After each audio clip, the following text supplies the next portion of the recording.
Segregácia sa týka krajín globálneho juhu a patrí do minulého storočia. Well, we wish.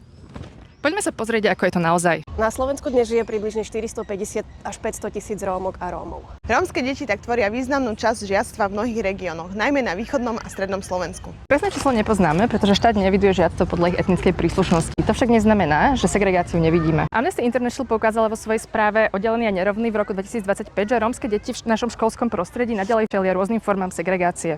Prvá forma segregácie sú oddelené triedy alebo školy. Na Slovensku totiž existujú školy, kde rómske deti tvoria väčšinu, ak nie všetkých žiakov a žiačky. Druhá forma segregácie je segregácia v rámci jednej školy. Keď stojíte ráno pred školou, vidíte prichádzať rómske deti a deti z majority. Na prvý pohľad by ste si povedali, všetko v poriadku, nie? No nie tak úplne. Keď sa pozrieme bližšie, uvidíme, že školy sú rozdelené na lepšie triedy a horšie triedy. Asi vás neprekvapím, že v slabších triedách nájdete výhradne alebo prevažne rómske deti. Deti tak možno sedia v tej istej budove, no reálne sa nestretávajú, nemajú prístup k rovnako kvalitnému vzdelávaniu ani k rovnakým možnostiam. Zaujíma ťa, aké ďalšie formy segregácie sú prítomné v slovenskom školstve?